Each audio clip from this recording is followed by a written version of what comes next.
So I wound up watching this one again. Obviously, we had to. And I was kind of like, I'm like, oh yeah, like excited, because I'm like, yeah, I kind of remember it. Obviously, I think Spider-Man 2 was the masterpiece. Because that one's like one of the best comic book movies ever, still to date. But this one was the first one. I don't know, man. What do you think about it? So like go back to 2002, and like wow. How'd you feel when you first saw it? Let me change the question. How do you feel when 2002 back in was like high school or whatever? When it comes out for us. Yeah. What did you think about it? That's a good question, actually. So I actually vividly remember that whole day, how it played out. So at the time, I wasn't like a moviegoer as I am now. Like when I was in my younger years, preteen even, I watched little to no movies. Like I would watch a movie every 3-4 months in the theaters. So it was a big deal for me to even be at the theater, for one. And then two, because I went so early, closer to the release date, they had a thing going on to where, obviously before COVID, right? They passed out these posters, these posters of Spider-Man that were exclusive, and they're worth a nice chunk of money right now. Are they? Oh, man. If you have the original one from that day, my mom threw mine away. I was so upset. Oh, no. We ended up moving from that apartment around that time. Yeah. But we got that day when I went to the movies. I also went with someone that I normally don't really go to the movies with, which is my dad. And there's a reason for that. And that's because any movie, and I now realize now that I'm a dad and I'm his son, that anytime any of us older guys in my family try to go watch a movie, we fall asleep. Just a thing we do. so I knew of this, and I was like, oh man, Dad, this is Spider-Man first coming on the big screen. He's live action. I didn't talk to him like this, but I'm like, don't F this up.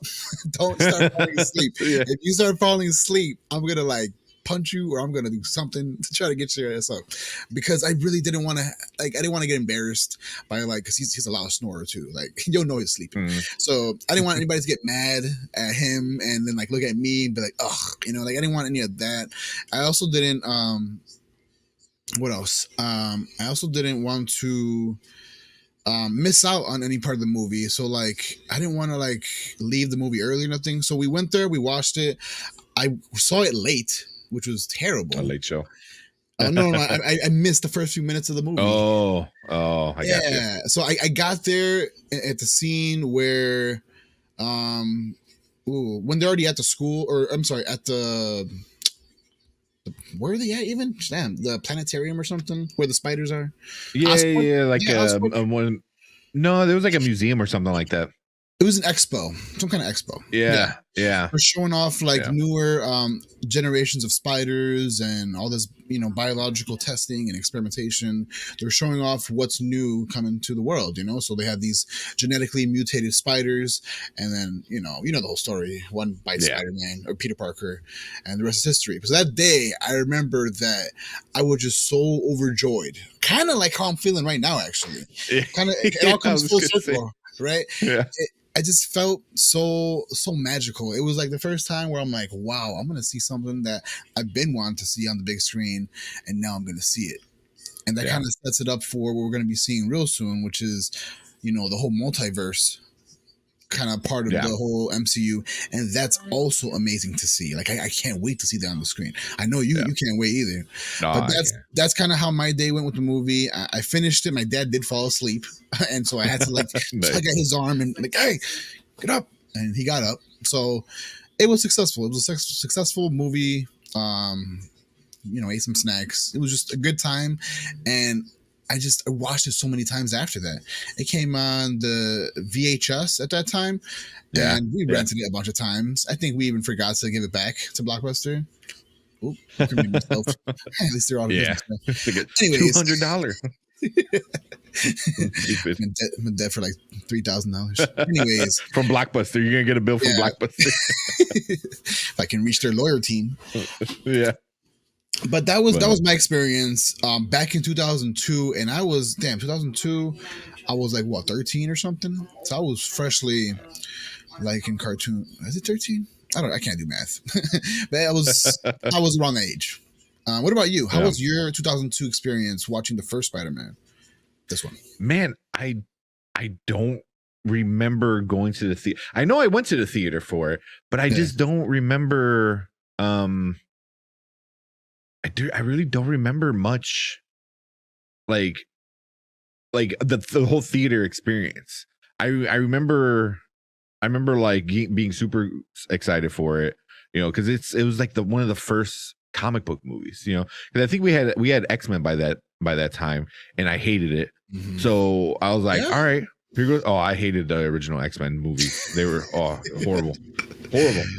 People love them. I'm like, they suck. Like they suck. They just looked really nice. So, but this one, I was like, the trailers looked good. The costume looked amazing.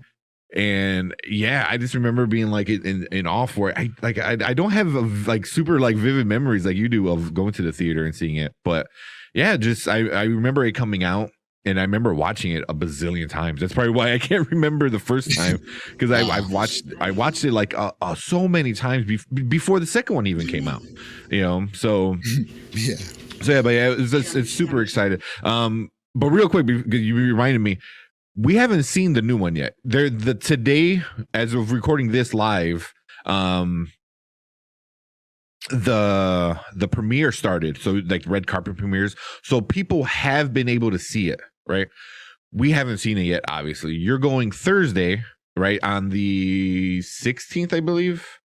Yes. You're going on the 16th to see it.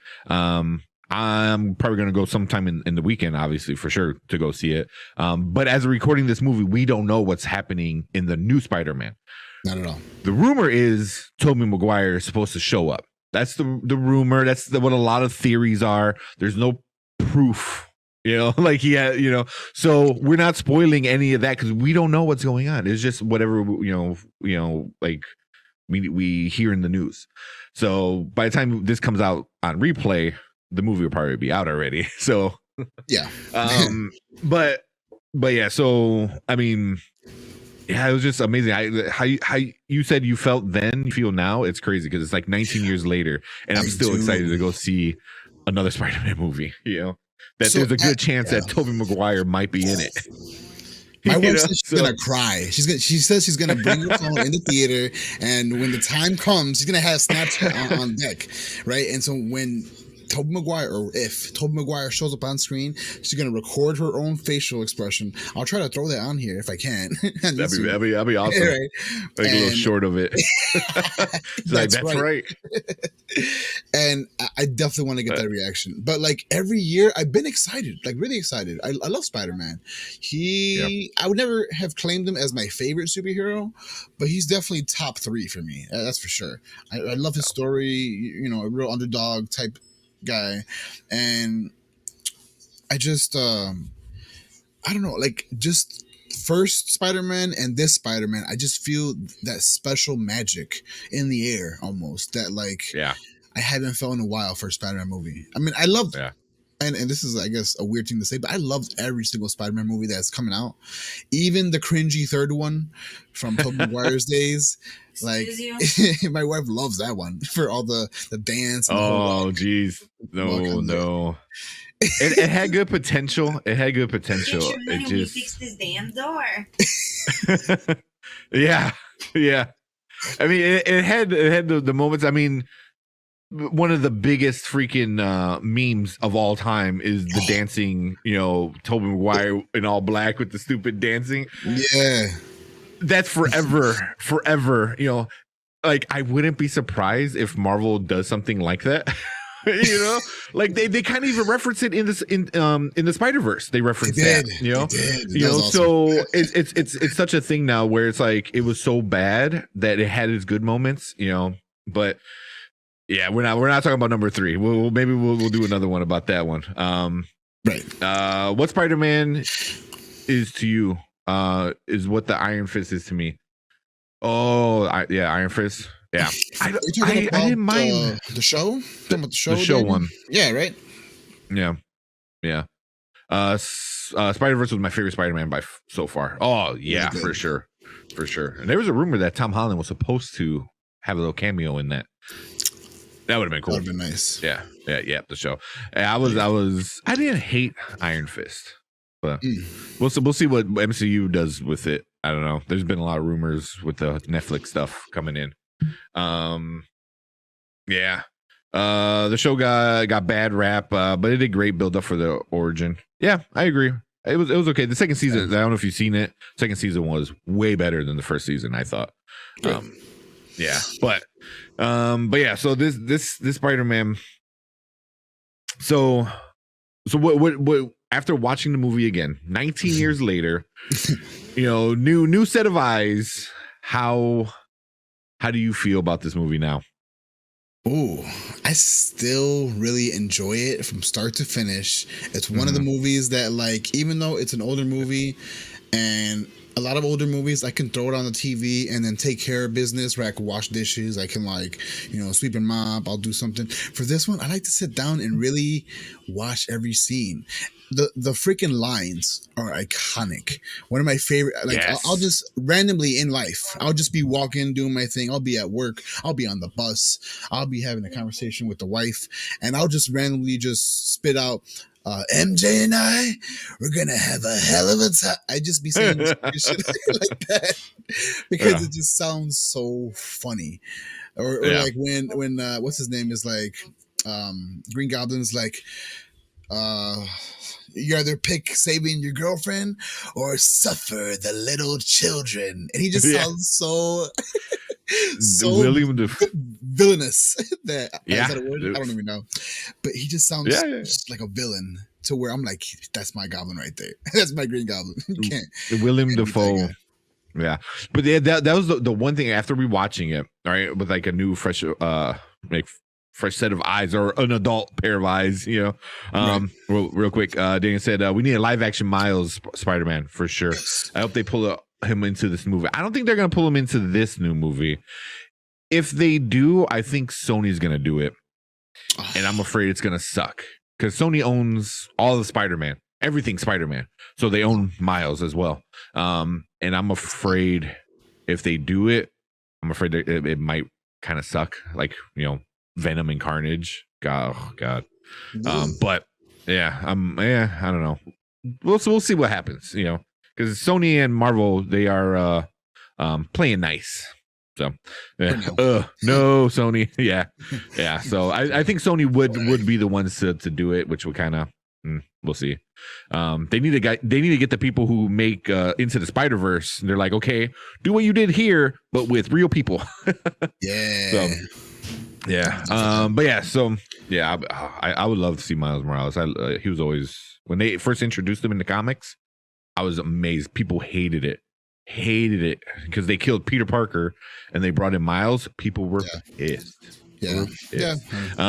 But so yeah, well, then going back to the Spider-Man. So after watching this one, even while watching it, I was like, this isn't the Spider-Man movie. This is the Green Goblin movie, because William Dafoe steals it. The acting, the whole premises of him talking into the mirror, like amazing. And then like later on, like he's talking to the mask that's on the edge of the couch or at the edge of the chair, and it's like talking to him, and like Norman is like freaking out. He's crying. He's like, tell me what to do. I don't know. And then like this still William Dafoe, but his like goblin voice is like telling him all this like crazy, go after his heart. I was like, oh man, it was just like so good, where like he was able to like just change it, like the part where he's in the mirror talking to himself or talking to Goblin, really, so freaking cool. I was like, when he gets him on the roof, I forgot about that scene. I forgot about how much that scene was awesome, like how awesome that scene is, where he's got him. Yeah, he's all like drugged up, so he can't move, and he's like walking around, flicking him in the head, like leaning on. It was like, oh my god, he's awesome, But even like his little movements, like when he first becomes Green Goblin and he like jumps out of the the tank kind of thing, and he's like like all wide. Yeah. It's like, oh my god, it's so good. And we got he goes, Daniel said it was a good turn to the story though. Peter Parker can't live forever. Yeah, and I liked it. It was how they killed him was pretty epic. You know, like for if there's gonna be a guy that dies the way he died, I thought it was really fitting. You know, Willem Dafoe was an amazing actor. I'm glad they got him for that role. Oh, for sure. Yeah.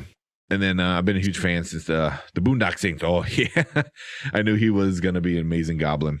Yeah, Boondock Saints. He was in that one. He was the detective. I don't know if you ever seen Boondock Saints. So I have. You said Boondock Saints. Is that with the guy from Walking Dead. Okay, that was like one of his movies. I saw it. It's with the two white dudes, right? Yeah, two Irish guys. I saw it a long time ago. Oh, they're Irish. Yeah, I think they're Irish.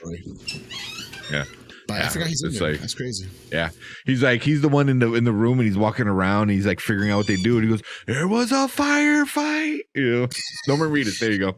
That's the one. Yeah, that was awesome. But oh man, yeah, he stole this movie. You know, like I think even like the costume was amazing. You being able to see his mouth in Goblin's mouth, I'm sure that was like something that they just like, oh well, we'll just have to deal with it. But for me, it's like I feel that's kind of like adding a dimension of that character. You know, it's because like here's Norman stuck in Goblin. You know, because even when like he at the end of the movie when he kind of like is pleading for like I don't know, like help or forgiveness. For mercy. Yeah. You know, he takes off the helmet because he's not quite Goblin. You know, I was like that. There's a whole like, and I'm sure what's his name, the director, Sam Raimi, like probably thought about that. Mm-hmm. He's an FBI agent. Yeah, that's who Willem Dafoe was. FBI agent. Yeah. But yeah, man, I don't know. Well, I mean, what else? Any parts that you remember that you're like, oh yeah, I forgot. So it was I want to see this Spider-Man movie. Thanks, Daniel. Yeah. Thank you, Daniel. We appreciate that. For this Spider-Man movie, I really felt like for once, right? Like right before this, we had, like you said, the X-Men, we had Blade, we had a few other Blade comic book movies, right? But a lot of these were really male-driven fan movies. There was not too much women that liked comic books at this time when the 2002 happened. I'm sure there was a nice amount of them, right? But for this movie, and then one scene in particular that even my sister, she's the one that like goes crazy over this scene every time she sees it. But when he kind of gets his powers and he's like seeing that he's shredded in the bathroom mirror and that he doesn't need the glasses anymore, and then he starts like posing with his muscles, like, and he's like, I'm fine. And like my sister's always like, yeah, you are. Like she'll just start getting all inappropriate. And it was the first time where I felt, at least people around my circle, my family, when girls started liking Spider-Man, they're like, yeah, him in those white tights. And even in the movie, they're like talking about him and how he's like not only a superhero, but he's like a little bit of a sex icon, indirectly, not meaning to be, because he's just him. He's just Spider-Man, Peter Parker, nerdy, geeky Peter Parker. But it was the first time where like women were like, a good-looking superhero, you know, like that was something different, because in other comic book movies you don't see that too much. It was if women did go to these movies, they went, you know, forcefully with their boyfriends or husbands, and it wasn't like they had a choice. Almost, I'm sure they had a choice, but you know, just kind of talking out here. Yeah. I mean, yeah, I get that, but it was kind of the beginning of that like shredded superhero shirtless scene, you know, that everybody does now. You know, it's like you can't have a Thor movie without Chris Hemsworth, you know, showing off like his 12-pack. You know, you know, his 6-pack got a 6-pack, so yeah, true. So yeah, I mean, stuff like that, but yeah, but also I think this was around the time when like, I don't know if it was this movie. Well, obviously this movie opened the door for so many other comic book movies, eventually leading to the MCU. But it also like kind of started changing, I think, a lot of the culture where being nerdy, and enjoying comic books and stuff was like cool, like 'cause I remember like in elementary school and high school, like I didn't know anybody who read comic books or know anybody that would like stuff like this. And then everyone loved this movie, but I was like, do you love the movie because it's a good movie or because of the comic, and it was just you started seeing things change to where now it's just like, being nerdy is just cool. Look at exactly what Daniel's saying. Nerd became cool right around this time. So it was just so that was kind of cool. What you said my local comic store became super busy. Oh, I bet. I was gonna say around this time too, I found out something like behind the scenes kind of trivia. I found out that which I guess you don't have to really do this, but I just thought that if you're gonna get into the role of Peter Parker / Spider-Man, you got to read the comics. I heard that Tobey Maguire, when he was getting into this role, he was prepping and all that, he hadn't read a single comic since before filming. And I was like, what? You talking, you're going to portray my childhood hero that I've watched, collected comics, with my brother, and you're not going to read the comics to get into character? Like, I know maybe that's doing extra. I'm sure you could watch some animated series. You can probably pick up, something, some Game Informer. I don't know what you would do to really capture that, but I'm thinking like you got to watch the comics. I heard that he didn't do that. So nowadays you talk to Tom Holland and that homie did read the comics. Like, and it's almost like a standard that you got to like get into character by really reading the material or seeing the material in this case. So that was something that I cared about and that I just remembered right now. What were you saying? No, you're saying something. But I mean, it's kind of good and bad, because it's bad where you should know where your character is coming from and kind of how he is, but it's also good is because it was a slightly different version than Spider-Man. Like I feel like if he knew that the web wasn't coming out of his hand organically, like it was like, hey, like what, because like that was a big weird thing for me. I was like, why would they change that? I get it now. It was just you didn't have to worry about him making anything. He just has it. So I'm like, okay, I can live with it. It didn't ruin the movie by any means, but and then Daniel said these actors should research their roles through the comics. That's why I think these newer actors do such a great job. Like the guy who plays Punisher, and the guy they got from Iron Fist, the John Barnthal. He was amazing in it. But I mean, you get more and more people like reading the comic books. Like I think Chadwick Boseman said, he read a lot of Black Panther. Going in to see how important that character is. And then he realized like, oh, this guy's a big deal. And he said, these guys, I'm pretty sure read into their roles deeply. No. But also, I think back then it was kind of the first, so you really only need Sam Raimi to like know the source material. I mean, I don't know. It worked out really well, I think, at the end of it all. So what about this cast, dude? Tobey Maguire, Kristen Dunst, Willem Dafoe, James Franco, J.K. Simmons, who I don't think J.K. Simmons would have realized how big like being JJ, would be in his life. like years later. Iconic. Cliff Robertson, Ben Parker, Joe Manganiello, Joe Manganiello. He was in this movie. He was Flash, Elizabeth Banks was in it. Macho Man was in it. I know you're dude, like Bonesaw. Dude, I mean, come on, that's super epic. That was like not. I don't know when Macho Man died, but that was super super awesome. With that 2011, so it was a little while. So you got to enjoy being a big star. But that was awesome. You know, like I thought that was super, super cool. Who else was in it? Oh, and people that I forgot. Elizabeth Banks was in it, right? Octavia Spencer was in it. You know, watching it, I'm like, oh crap, Lucy Lawless. I mean, they had freaking Xena in it. You know, Jim Norton. They had so many freaking people in this. What's that guy's name? That he's always in the Sam Raimi movies. He's like the usher. Bruce Campbell. Bruce Campbell. Man. Ash. He's always in movies with Sam Raimi. Yeah. Ash. Yes, Ash Williamson. Yes, I know. He's in almost every single Spider-Man movie, or at least for the first few. Did he make appearances in the newer ones? I don't remember. No, because he's Bruce Campbell usually does a lot of Sam Raimi movies. So Sam Raimi, I don't think did he direct the third one? I don't remember. But the first two he was in. Did he? Yeah, no, I don't remember. But I think he was in that movie, but he didn't. Sam Raimi, I don't think directed it. I think it was a big. It's a heck of a roster.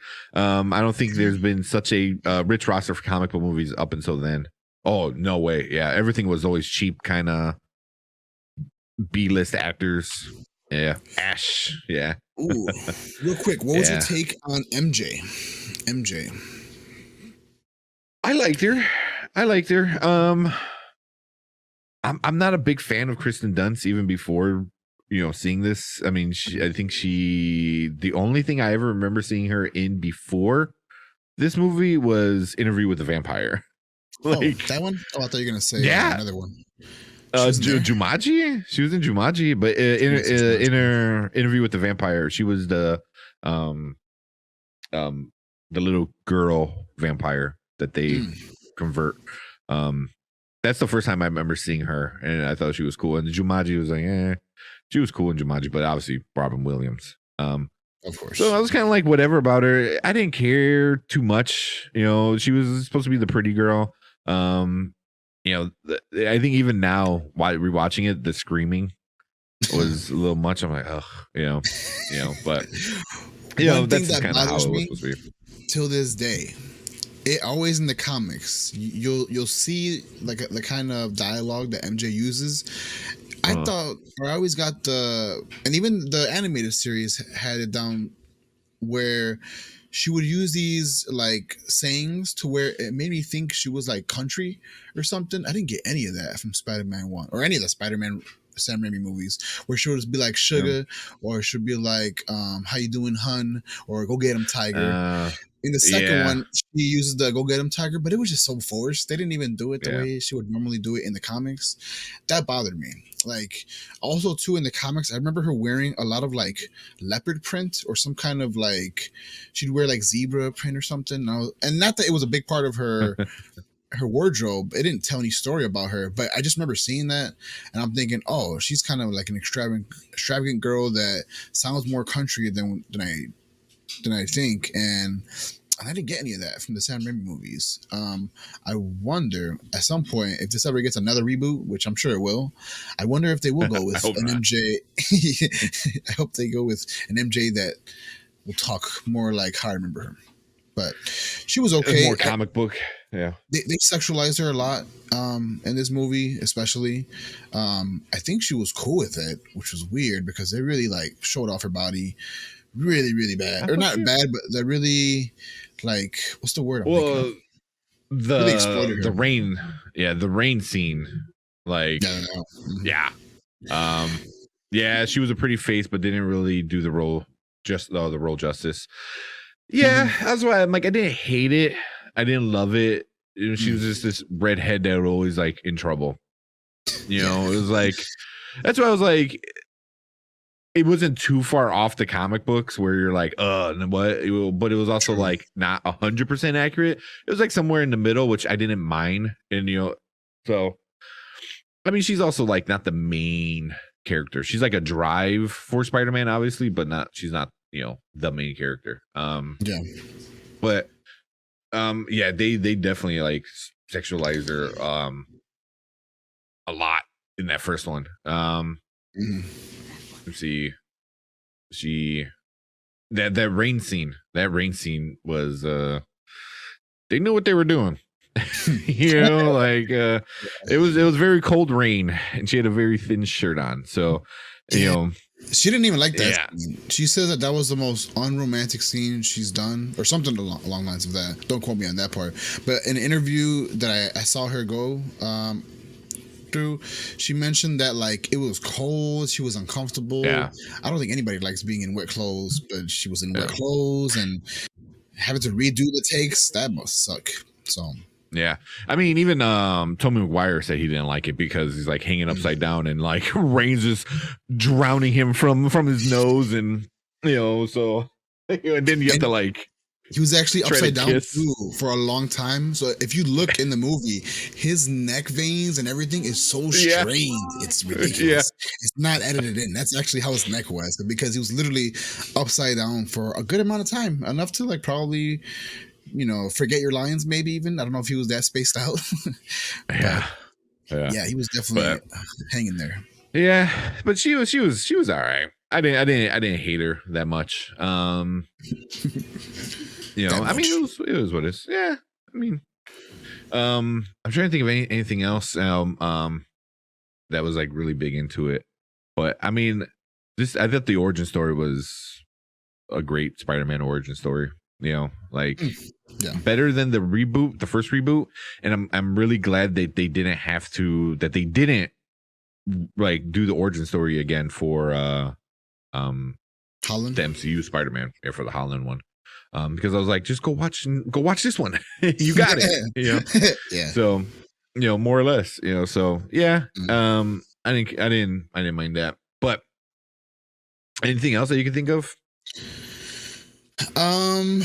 Let's see. I guess. Yes. One thing that's kind of controversial that the wife and I are wondering if James Franco, being in this one, right, is he gonna show up in the new one? Pretty sure he will not, because of his allegations against him right now with some kind of sexual harassment kind of thing. He's been doing some questionable stuff with younger women, allegedly. Let me just throw that in there, because I can't confirm this. No one can confirm this, but there are text messages and Instagram messages that have been circulating the internet that we're not going to get into, but where he was pretty much coaching, or he was trying to get with a younger woman that was possibly a minor. And if that's true, I really am disappointed in him. And if it's not true, I hope he can get all that, righted. But with that being said, that plays a part into if he's going to be in this movie or not. Though, I'm sorry, not this movie. This movie, obviously, he was in this movie. But the new Spider-Man. The new Spider-Man that's coming out this week, he had kind of a... Well, I don't know about it for the multiverse, if he would have a big role, but I know that in the comics, wasn't he like Hobgoblin? Wasn't he supposed to be Hobgoblin? He was, yeah. After he finds out what happens with his dad's Green Goblin, and then he becomes Hobgoblin and kind of takes over the role. Which is what he kind of does in Spider-Man number 3. He becomes the unofficial Hobgoblin. Which it didn't look good. The Hobgoblin. No. Yep, yeah. I don't see him coming back. I mean, no, at all. No, they're gonna. The MCU knows what they're doing. They're gonna take all the best parts of the previous movies, which Willem Dafoe, Alfred Molina, Jamie Foxx, and they're gonna be like, all right, here's these best parts of these movies, and then we're gonna modify them to make them even cooler, because they did the villain panel. I won't say villain, but the villain panel at whatever like Comic-Con that just happened and whatever, and it was those three, Dafoe, Molina, and Jamie Foxx, and they were talking about like that. They're like, Willem Dafoe is like, oh, it's the same but different, and I was like, oh, okay, I mean, I don't know what to fully expect, but I mean, just having those guys, I think, is going to be super good back. I don't think James Franco is gonna. I don't think he's that great of an actor anyway. He just kind of plays, like kind of this like stone guy. He's like, yeah. It's like, But Daniel said, yeah, Hollywood is done with Franco. I'm pretty sure. Even his best buddy Seth Rogen doesn't want to be with him anymore. Yeah, he's just kind of damn. Yeah, he's really good for stoner roles, which is what he was good. Pineapple Express, the Dictate, not the Dictator. What was the other one with Seth Rogen, where they go to like North Korea or something like that? I forgot what it was called. Is it called The Interview? Possibly. I don't remember. I feel like there you go. Interview. Yeah, The Interview. Yeah. It just sounds wrong. Yeah. Even when I said, I was like, I know. It could have worked with another title, I think. But anyways, The Interview. But yeah, he's done, man. He's not gonna. He's not gonna. He ain't coming back anytime soon. Yeah, he's done. The reason why I even bring him up, I know he's not like, again, he doesn't progress the story, but let's just roll the time back to when Green Goblin, he was supposedly killed, right? He was killed in his timeline, and so him coming back to this newer timeline, I wonder if he's gonna figure out that Spider-Man killed Harry.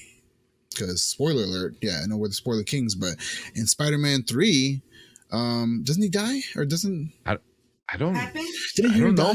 Yeah, in Spider-Man 3. Spider-Man 3, Harry died. Does he? It's not confirmed. He like sacrifices him. Doesn't he like sacrifices himself at the very end to become like some explosion type deal?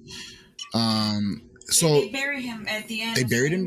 Yeah. And Flash Thompson comes up. If you look at Straw Hat Guy's I seen that on TikTok. So they bury Harry. Yeah. I wonder if I don't know if Green Goblin's gonna like even touch on that. I really doubt it. I know it's a big what if, and it's really not important to the storyline. Yeah. The main storyline at hand with the whole MCU. I don't even think he would care. I mean, he didn't even care about his son in this movie, in Spider-Man, 02. His son was just a way to get information about Peter, He didn't really give a shit, So true. Even at the end, in the third one, he become like the Goblin, kind of comes after him. Is like, hey, it's not like, hey, it's okay, whatever, blah blah blah. It's like, hey, here's all this shit. Go kill the guy who killed me. It's like, I don't care if you die or not. Like, avenge me. Yep. And the Green Goblin, remember, Spider-Man is Peter Parker, and Oh, so he does. Which well, he says, and will Green Goblin remember if Spider-Man is Peter Parker? I think so. Because you gotta remember. Oh, I don't remember if Jamie Foxx, but I know William Dafoe and Alfred Molina obviously both figure out that Peter is Spider-Man. Also, are these even the same exact characters from this movie? Are we getting the Green Goblin from this movie, or are we getting a Green Goblin from another universe? I think so. You know why? There's a line in one of the trailers where Alfred Molina is like, "You're not Peter," when he unmasks. Somebody when Tom Holland Spider-Man unmasked himself. Yeah. I don't know if he did that on purpose, knowing that he was mistaken the wrong Spider-Man, if he knew that information of another Spider-Man. But he takes off his mask while he's like upside down, like all detained or on whatever. The wall. Yeah, and so I want to say at least Molina knows that I think he's self-aware of himself and his timeline and the Peter that he was dealing with. I think that much can be confirmed. Green Goblin, good question. I don't know. That's a good question. I mean, I think they're gonna find out. I think Green Goblin is going to be the main bad guy in this one. I think because he just seems like he's tearing up a lot of shit. I think Alfred Molina is gonna be more like bad, but not big bad. They could be multiverse goblins. That's what I'm thinking. Is like, I mean, I don't know. Because like, at what point do they take him away from his universe? Like right before he dies? Like right before the glider is gonna stab him? Did they zap him at that exact moment? Same thing with Alfred Molina. As he's drowning, he just gets zapped out of it. So I don't know. It's gonna be a lot. If he's the main baddie, it's going to be a great movie. I think he is. Just from hearing what what he said in the panel was kind of a big one. Is he said for Jamie Foxx and for Alfred Molina, it's different. Where Green Goblin, it's personal, you know. Ooh. And he's like, it's different. I'm like, oh, so he's like, he doesn't. There's no reason. So it's like, it makes me wonder. It's like, are they gonna find out that this isn't their Spider-Man? They're like, well, I guess whatever, you know. But you know, we can still take over. We don't care if you're not him or not, you know. Where Willem Dafoe's Green Goblin is gonna be more like, no, you're Spider-Man. I have to kill Spider-Man. You know, no matter what. You know, it's like, he's like, I don't care. You know, or does he become like, goes on a mission?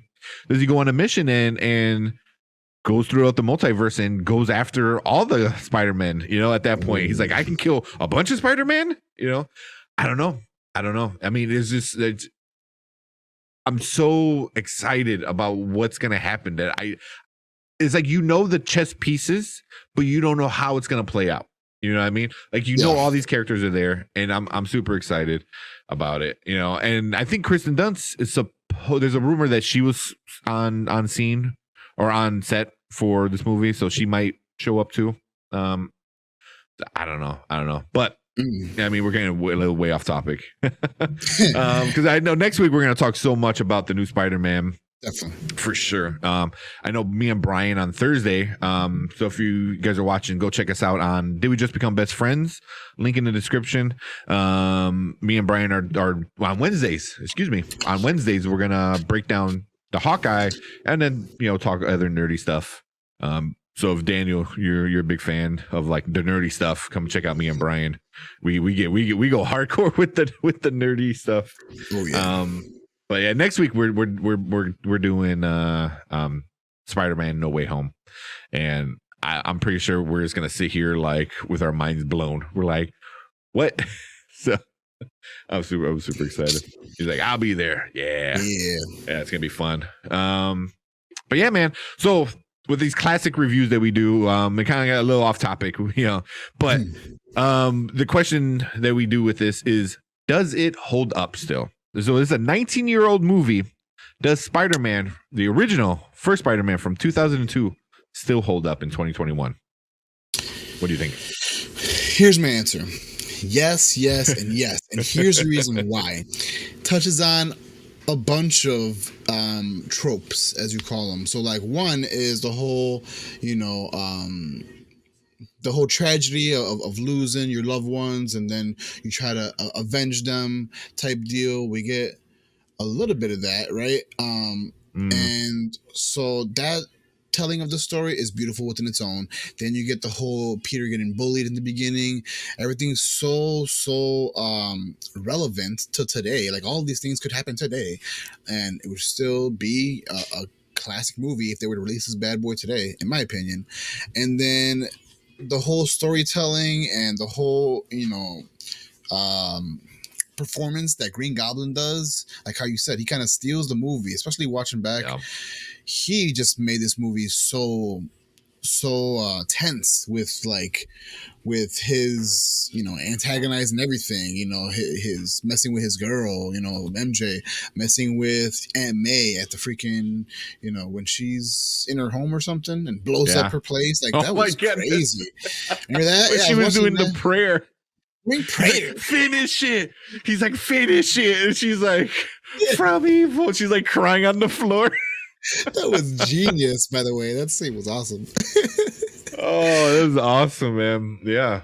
And like, all of these scenes are just so iconic. Any of these lines still hold up. If I were to say right now, you know, MJ and I, like, if I say that, my wife is going to instantly start laughing because she knows exactly where that's from. Yeah. It's just so many classic one-liners, whole scenes. I want to say this movie definitely holds up. If you get a newer generation to watch this movie, and I've had my son watch this, and he loves it. It still holds up, and it's still entertaining as it was in 2002. What about you? What do you think this movie holds up? Oh yeah, man, this one definitely holds up. Which is like crazy because it's 19. You're like, oh, it's not that old. I mean, 19 years is pretty old, you know, for a movie, you know, how technology has come up so much, but it like it's good enough where you're like, oh, okay, there's some parts where you're like, oh, the CGI is a little weird there, but it's not bad. There's a lot of practical stuff, which is kind of cool too. But I mean, it just how bonkers Green Goblin was, like could have been a little over the top and too cringy, but since they made him like actually crazy, where he's talking to himself and he has all these like this personality disorder now because of the serum that he took. Yeah, it fit the character, so being over the top like that was perfect, because then you had Spider-Man back to ground it. Just the story was awesome. Sam Raimi he makes great movies, and some of them are like meant to be a little stupid and funny. Maybe like if you ever seen Evil Dead, the original from when was the first one came out? 1980 something? Crap, yeah, I don't remember. But the same thing. That movie is very gory, gruesome, but funny and messed up at times. It's like there's what the tree does is not good. So yeah, I mean, just stuff like that was like pretty bonkers. The Evil Dead 2, Army of Darkness, stuff like that. So he's just super excited, like knows how to make good movies, and this one he went way more serious.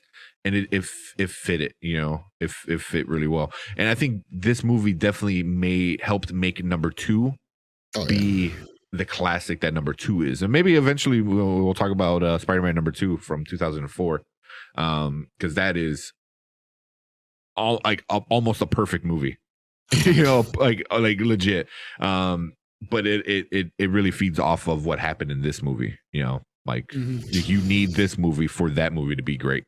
But yeah, it 100% holds up, and it's I can't wait because Sam Raimi, he's directing Multiverse of Madness. Ooh, I cannot wait. I can. Nice. Doctor Strange is like, oh, here, get to be crazy, with the multiverse. I was like, oh, and he did the old Spider-Man stuff. I mean, if we're gonna see Bruce Campbell in the MCU, like what? Wow, it's gonna be epic, Like, and if he's Ash, of all things too, like if they decide to make Ash like part of the MCU, like you awesome. See, even if it was like, really quick, of just him with a chainsaw, I was like, yeah, right. Yeah, because the MCU has missed out on a lot of other parts, which upsets me. I know this is like way off topic, but. You're good. Have you ever remember watching Black Panther, right? Yep. The 2 of the characters was Claw, who is Andy Serkis, and the FBI guy, I can't remember his name, was Martin what the heck is his name? My God. But he was the Hobbit. He was, both of these guys were in the Hobbit. Oh yeah. Was Martin and Martin Freeman. I was gonna say Firth, but I'm like, no, sorry, Freeman, Martin Freeman. Yep. There's the part in Black Panther that they're sitting across from each other. You're talking about the Hobbit and Smeagol, like, and they don't at all say the word "my precious." They're talking about vibranium, which is just in itself is a very precious metal in the MCU. And you're talking about Smeagol doesn't say, "Oh, it's my precious." It doesn't even have to use the voice. Just say it. Yeah. And I mean, how many people will lose their damn mind? They're like, "Oh my God," like Smeagol and the Hobbit just said "my precious" in the MCU. Internet. I was waiting. Yeah. I was waiting for it. I was on the edge of my seat. I'm like, oh my God, they put him in a room, like face to face. I'm like, they're gonna mention something. They're gonna mention something, and they didn't. And I'm so disappointed, Marvel. Like, come on, missed opportunity for sure. Yeah, and there's no way Sam Raimi is not gonna miss that opportunity, even if it's super quick and super like. I mean, you're already doing multiverse kind of stuff, so you can do stupid stuff and it'll be acceptable. So I don't know. Yeah. So still, that still upsets me, man. It was like Fair, how do you miss that? Come on. It's a I mean, quick granted, yeah. I mean, it doesn't need to be in a joking manner, but the people watching it will get it. Oh, you know, yeah. I think it probably would be, they would get it. So, you know, but that is what it is. But yeah, man. Anything else before we get going? Nah, that's it for me. I'm just super excited to have watched this Spider-Man movie, kind of getting me pumped up yet again, kind of getting those magic juices flowing, and really setting up what we got going this coming Thursday. I wish I was watching the 3:00 showing. That would have been nice. Get them early one. But I'm catching the movie at around 7:45, a little bit late, right after dinner. So okay, can't wait. Okay. And then you want to add on? Let the viewers know. Nah, man, we're gonna do the giveaway. So if you're watching live, you still have a few minutes. So Daniel, if you want to go check out our video on, I think, did he? I don't know if he did it or not. If you want to go leave a comment, we're gonna give away G.I. Joe in a few minutes, live. But if you're watching the replay, you check that out on another video. But I think that's it, man. We're gonna come back and maybe Brian might join us, because I know he has a lot. He's gonna have a lot to say about Spider-Man as well. But yeah, make sure you check us out on Thursday at the Did We Just Become Best Friends channel. And we're probably gonna definitely talk Hawkeye and get even more hyped for Spider-Man. So yeah, it's gonna be a great end of year. Oh yeah, you know, so especially for the nerds. Witcher's coming out, Matrix. Oh yeah. Oh my God. Cobra Kai. They just dropped the trailer today. Oh, I can't wait. Like I need a vacation just so I can watch all the shows. You know, take a week. Yeah, just take a week off just to watch all the TV shows. But cool, man. I think that's it from us here. If you're watching live, stick around. We're gonna give away the movie. We're gonna give away Snake Eyes. So you can, if you're watching live and you're not entered, go enter. If you're watching on replay, thank you guys, and we will check it out later.